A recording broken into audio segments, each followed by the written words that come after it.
One. Here we go!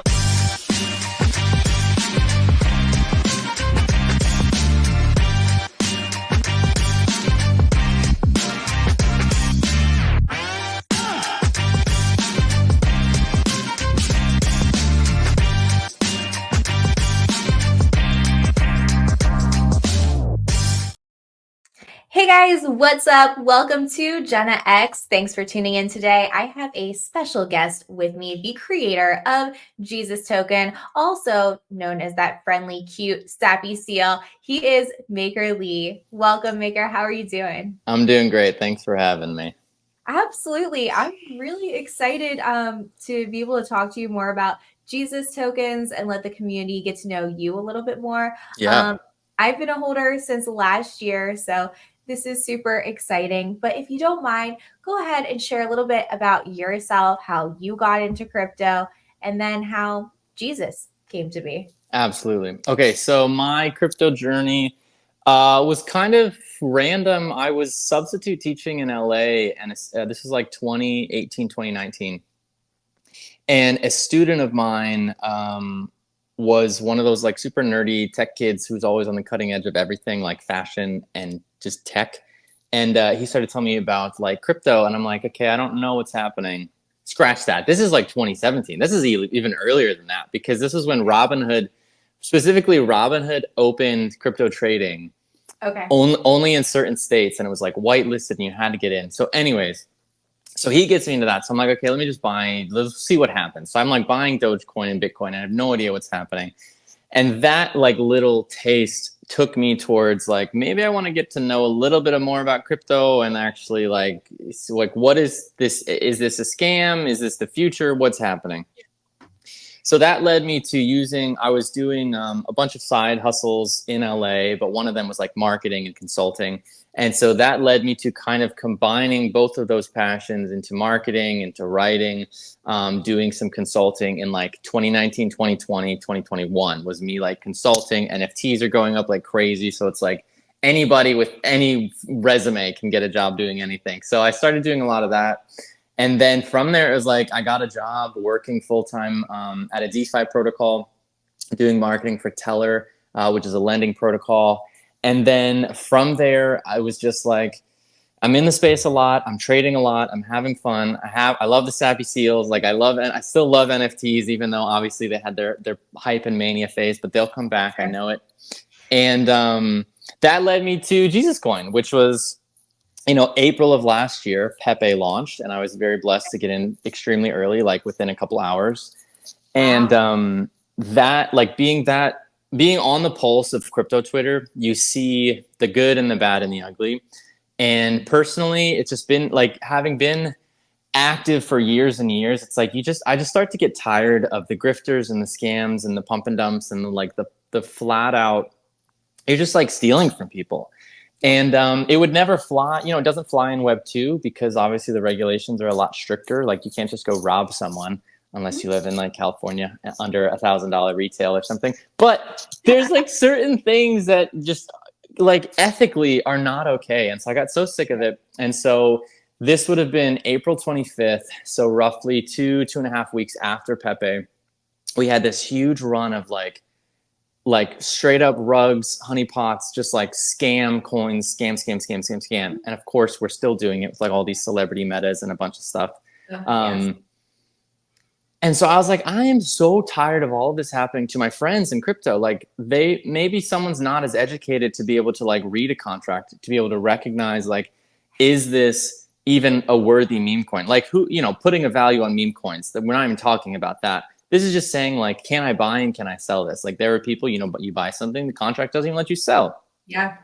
And so I was fed up of it, and I'm like, you know what? I know how to do this. So I hit up a couple dev buddies, and I said, hey, let's do this. They, of course, wanted nothing to do with it because it's meme coins and we're US citizens, and like, why would you launch something that's crazy? So I just went for it, of course, and they helped on the back end. But then all of the like contract deployment was me through this website called Pink Sale, which is like a launch pad basically.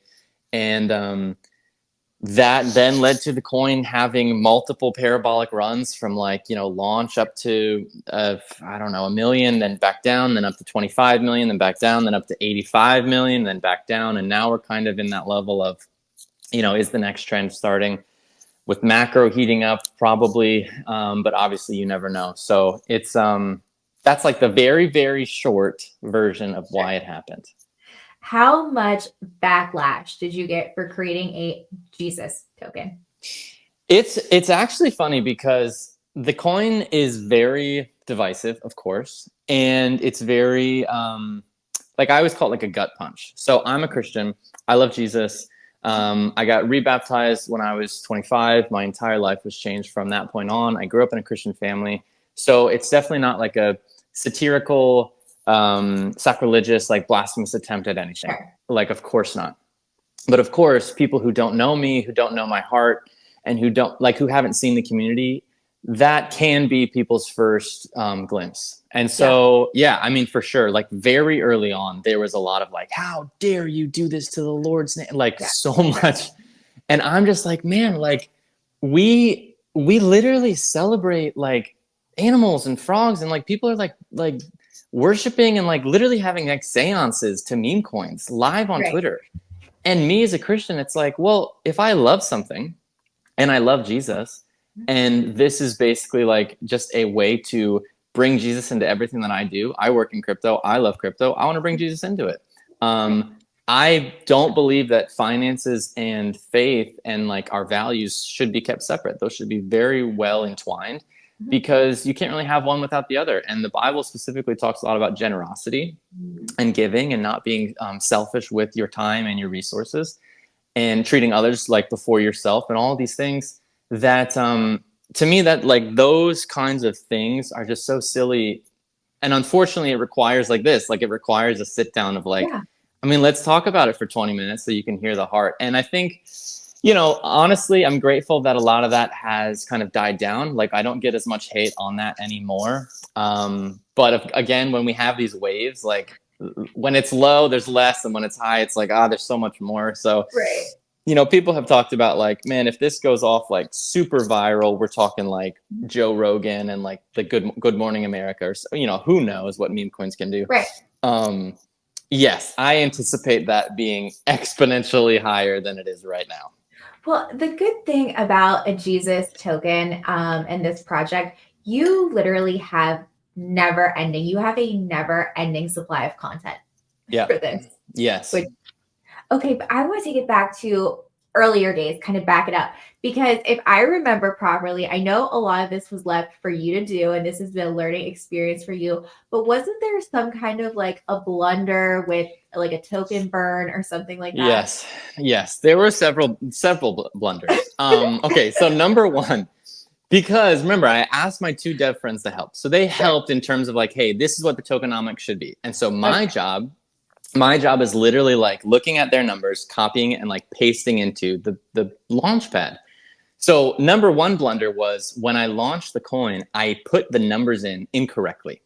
So instead of having 80% available to the public and 20% in the liquidity pool as like kind of an offset, I ended up reversing it to where 80% was actually kept out and 20% was available out here.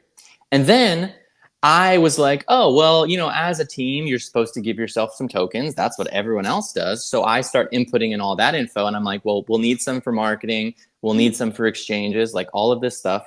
But again, I switch it up in the form. And so when I'm putting in, hey, this is going to be like the team's fund, I ended up reversing that with the liquidity itself. Like, there's the liquidity pool, and then there's like the circulating supply.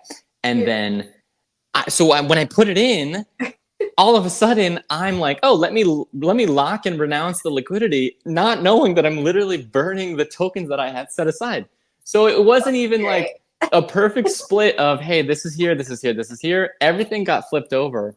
And then what ended up happening was, because we use this launch pad and like their contracts are how they are. You know, the burn function wasn't a traditional like let's send it to the burn wallet, because you know there's several burn wallets. There's like one that ends in dead. There's like the 0000, and so it ends up basically creating an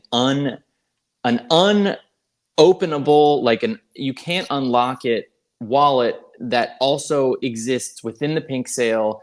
And it's basically all these other people using, it's like so much that's confusing. But I think what ends up working in like the project's favor is those who do the due diligence and look into it. Like it's very obvious. Like it's the blockchain doesn't lie. You can check in, you can fact check my stuff. And then you realize like, oh my gosh, what? And so we are in a position right now where I don't know what the market cap is. I didn't check today because I'm at the beach enjoying my time with my family. But we're at a time, we'll just call it 20 million, where our market cap is 20 million. The liquidity pool is over $2.5 million. And that like ratio is, so what is it now? Let me see. 2.6, 21. Yeah, 21. Yep, 21. So that ratio, if you compare to, I mean, there are projects with $300 million market caps with 2 million in liquidity, specifically on Solana. Solana liquidity is always way crazy. So our liquidity, and again, it was an accident because like I didn't do this tokenomics like some math genius. I didn't call it my give me the best tokenomics ever. And so from that, it's like what started as a 9 ETH liquidity, like that was what was put in from the pre-sale, has turned into 2.6 million unruggable dollar. Like nobody owns that LP position. So it's just like constant earning fees. Sometimes I need to like, I have to step back and be like, how is this? First of all, how did this happen? It's all God. Second of all, like, am I biased? You know what I mean? Like I look at it, obviously, like I created a thing. I want to love it as much as possible. And I do, in terms of like, it is my favorite meme coin. But I was doing this on the spaces last night talking about like, man, even if you took like Jesus coin, like the branding, the name, the memology, the culture, all of that, if you took that aside and literally just looked at the liquidity pool, the tokenomics, the bubble map, the distribute, like all of these things, you would realize like this is a freaking powder keg of possibilities because you didn't have some shady team like holding back 60% of the supply. You didn't have, snipers at launch who were, because this was before, like, again, this was so early that like sniper meta of taking out huge supplies of these coins, it didn't exist yet. Obviously there were some, but with a pre-sale, we didn't have any snipers because we had a closed pre-sale that was, it's a public pre-sale that was very easy to get on. It was like, hey, own a Sappy Seal, you can get in. Hey, own a this, you can get in. And then that has led it to be like, sometimes I look at projects and I'm like, I can't even, because I'll play around with other coins and I'm like, I can't even in good conscience go buy that coin because I know I'm just going to get wrecked because someone's going to dump on me. And I just, So it seems like that your blunders and your complete transparency about it has totally worked out for you. Like I remember your videos and you're like, hey guys, so I screwed up. It was the most genuine video. And of course people could go fact check and they love that. They're like, oh man, he royally screwed this up, but this is great for us. Right? Yeah, exactly. I know it's not like there's never been a time where it's like the accident screws people over. It's always, if anything, takes the pressure off of me to be like, oh, did I make a decision that affected people negatively? And it's like, nope, I messed up anyways. And you can tell like how genuine you are about it with not like leaving yourself, this huge wallet to dump on the community and everything, or, oh, I screwed this up. Let me go launch another token on another chain. Oh, screw that up. Let me relaunch over here, because we see people do that literally all of the time. So what else? I know it's really hard to be able to build a community in crypto, but I feel like, Jesus, that kind of helps to build his own. So many Christians and everything. What do you do to continue to build community? And what is your community doing to help grow? Yeah, definitely. So we had, after our second big wave, after our first wave, Some of the community members were, you know, when price is up, people are happy. When price is down, people are sad. That's just like the nature of the market. And several of the community members got together and they were like, hey, we are saying that we are like a faith-based project and at least are all believers. What if we were able to like continue to share this message regardless of price, regardless of coin? Let's go out there and do something for the community. So they got out and they started this thing called Crypto Church, which has now been like, it's in our umbrella of the JESUSCOIN ecosystem. Okay. So Crypto Church is live Twitter Spaces 7 days a week, if not several times a day. And basically their spaces to pray for each other, to like worship, to give a message, to hang out, share testimonies. Our most successful spaces in terms of like numbers, which like, you know, what do the numbers mean? Have been the testimonies that people will come on board. We've had a UFC fighter come on and tell his story of, he's in crypto too, Ian something. I don't know his last name, but he shared his testimony of like his history with drug abuse and being on the streets and like gang life and all of that. And we've had a couple other people share. We had this guy who's like, he's known as the Jesus Christ guy. He's like this Latino guy. But he's Michael or Matthew or something. So he came on and he shared his thing. So it's been really cool to see basically people say, we don't want to be isolated in crypto away from our core beliefs. Like we don't want to pretend to be something that we're not. And just because prices, you know, bear market, bull market, whatever, there can be a community that is opening to all. There can be a community that wants to encourage people instead of like shoving into people's faces like, haha, you got wrecked, like F you. Yeah. There's too much of that in crypto Twitter. And I think what has happened is, because again, it wasn't my idea, the community came up with it, but what has happened is we've been able to create these truly like, I don't know, I don't think there's anywhere else that this happens, even on the internet, because you have churches do live streams, but it's just like so much more than that, because people can come up and ask questions, people can come up and hang out, again, and through that, like we've had a bunch of donations and giving through the community where it's like, I don't even know about all the community giving, because you know, we'll have people who come and it's like, hey, there's a need to build a church in Pakistan. And so then people built a church in Pakistan. And then I was able to give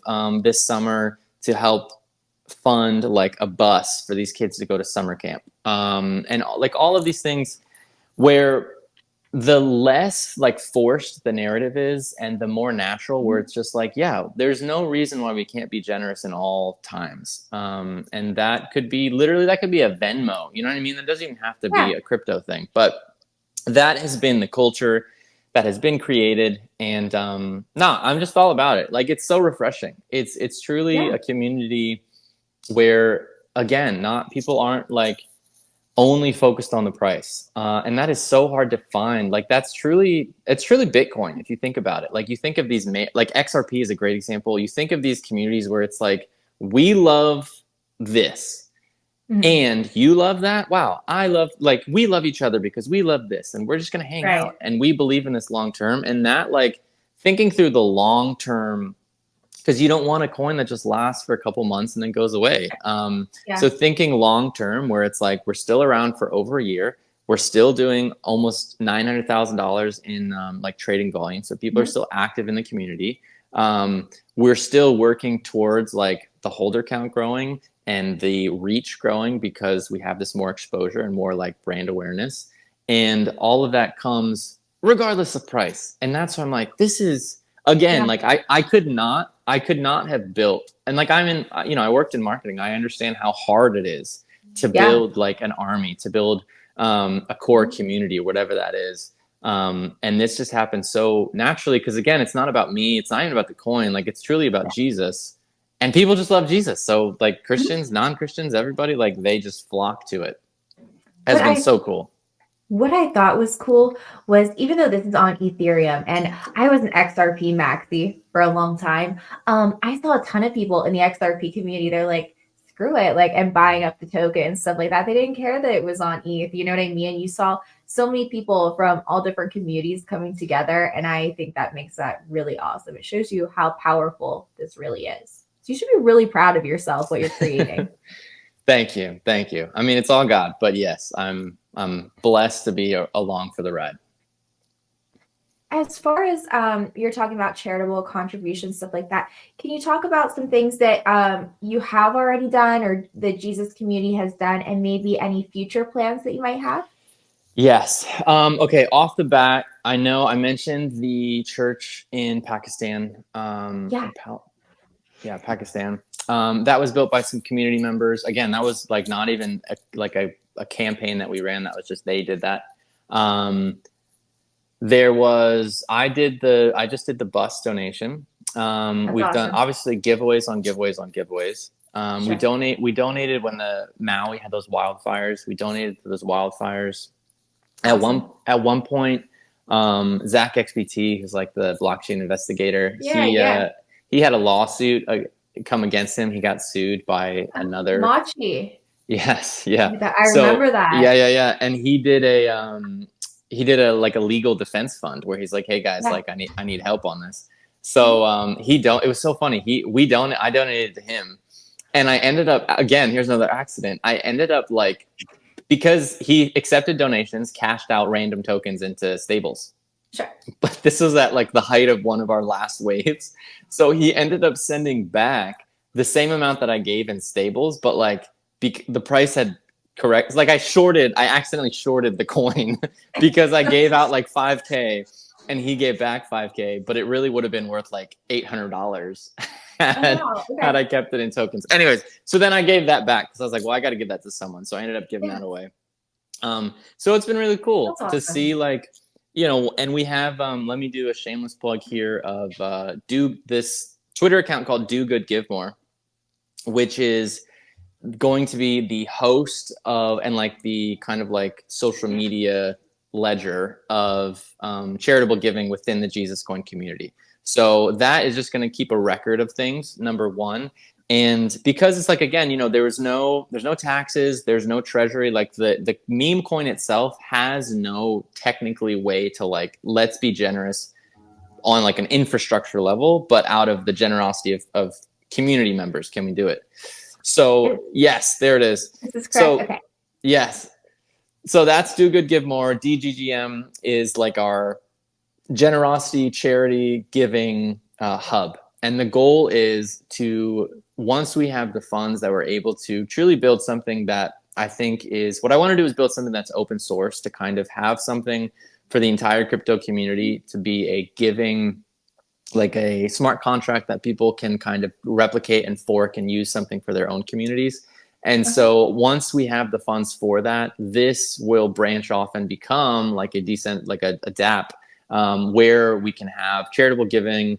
We'll be able to have charity match campaigns and do a lot of stuff on chain. And from that, we'll hopefully be able to kind of partner with some of these Web2 charities to get them onboarded into crypto.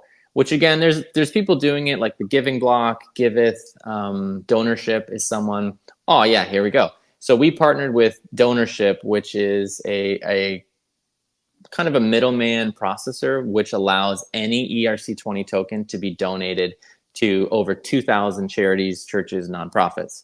Cool. And so that we added into our website. So there's a giving app on our website. It's a little widget, and that's in partnership with Donorship.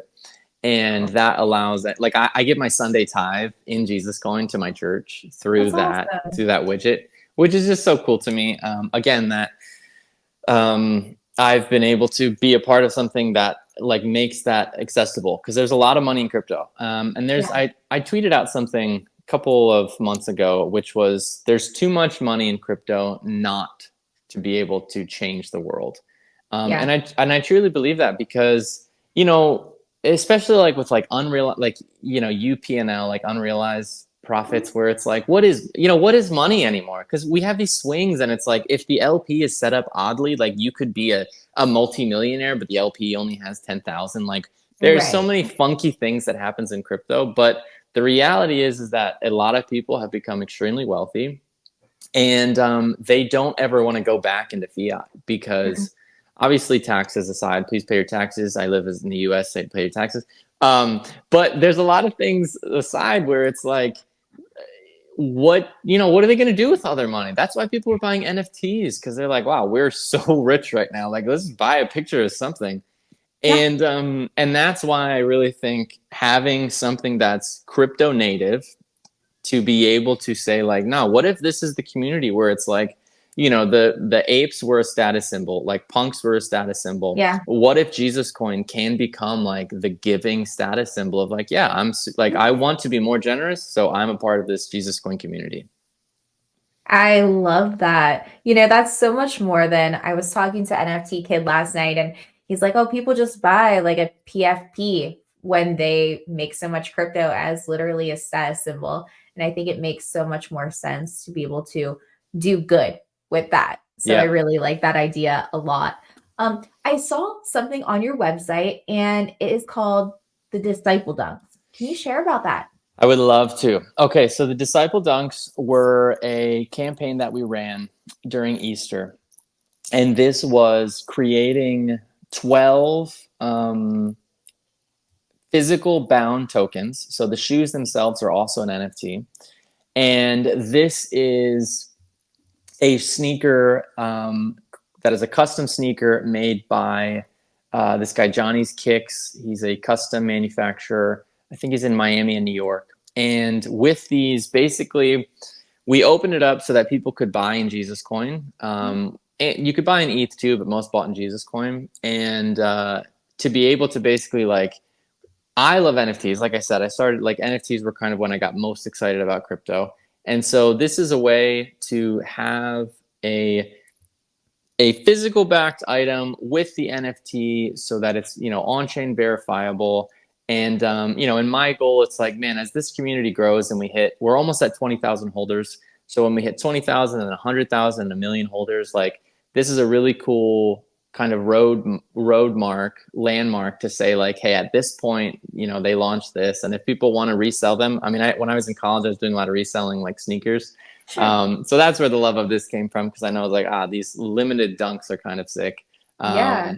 And so that was like, let's do something cool about this to kind of give back to the community. And like we sold them at cost. Like we sold the sneakers at cost. Wow. And actually, because we sold them in tokens, like we didn't actually make any money at all, because the tokens, I think the tokens went down in value. Okay. Okay. So it's like the dollar value of the token, but then anyways, there's, but those holders right now, there's 12 like I mean, you can call them whales, but I don't think they were all whales actually. So there were 12 like super committed Jesus coin holders who they're now like I mean, it's a group chat basically. And so my goal was, it's like, it's as the holder count goes up, it's difficult for me to answer one-on-ones all the time. Even with Yeah. AMAs, it's hard for me to set time in my schedule. And so having a place where it's like, man, if these are 12 leaders in the community, where it's like, Jesus had, not that I'm obviously not Jesus, but the 12 is thematic, and I love that. So having 12 people where it's like, my goal is that these become leaders in the community. And it's like, man, if one of them takes over like helping with community management, where they're like super passionate about initiatives on that side, or if one of them helps with the B2B like onboarding and with partnerships, or if one of them helps with the charity side, that would be my goal. And again, nobody's forced to do anything, but that was something that we did in Easter. And from that, I'm like, man, how cool would it be if we can continue this NFT route and do some more for Yeah. people? But, that's in the future. Did those sell out like really quickly? Yeah, they did. Have feeling. Yeah, they did. I think there was obviously NFC launches always have like issues. So I think Mhm. had we not had the one issue, it would have sold out probably within 20 minutes. I think it was sold out within just over an hour, Oh wow. which is, yeah, I guess, I mean, I don't know. That's quick by my standards, but I think so. who I knows? mean, I definitely think so. Now, everyone who helps with the Jesus Project and in your community, are they all volunteers? They're there because Yeah, they want to be? There's yeah, no like yeah. paid Nope. team. Yeah, no. So there's no paid team. Everyone's a volunteer. I'm a volunteer. Everyone's a volunteer.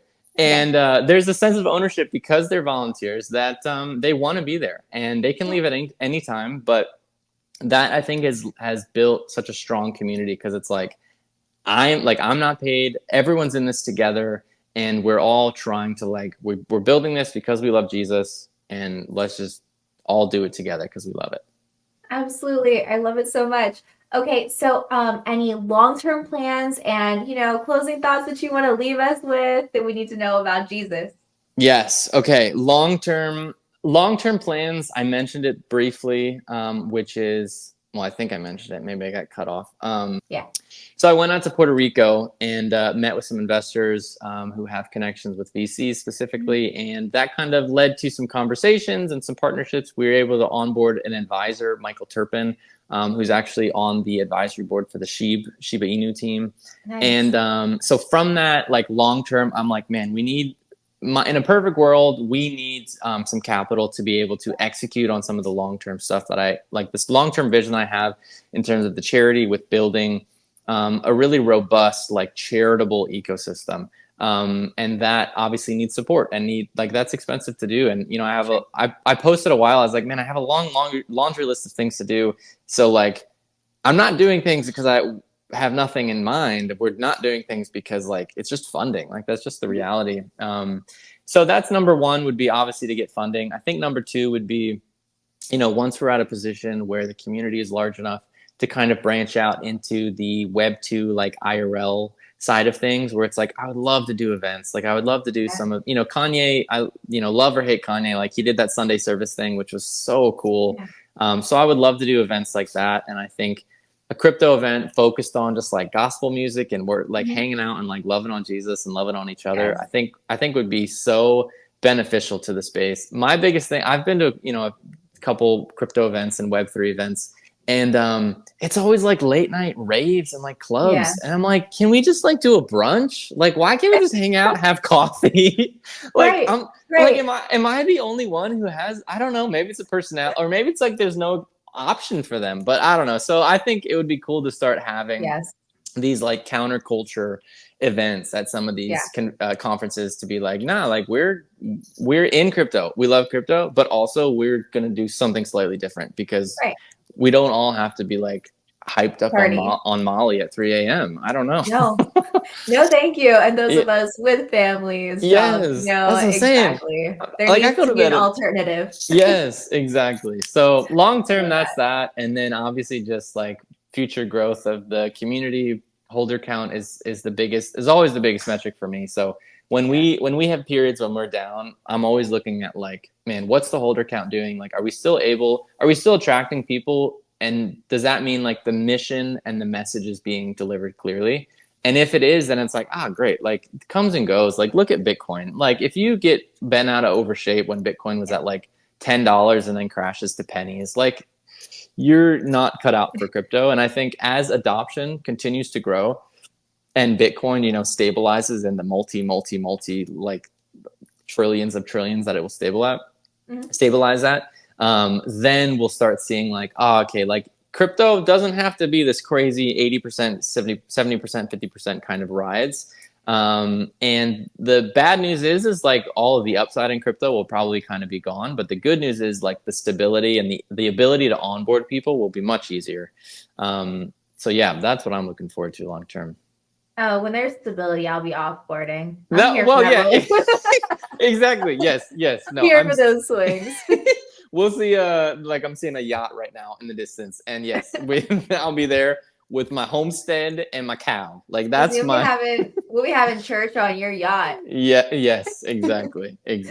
I love it. Well, okay. I know you're on vacation, Maker Lee. Thank you so much for coming on the show and talking about Jesus Token and what you've been up to. I really appreciate it, and I know the community does as well. So thank you. Yes. Thanks for having me. Absolutely. Come back anytime, homie. Peace out.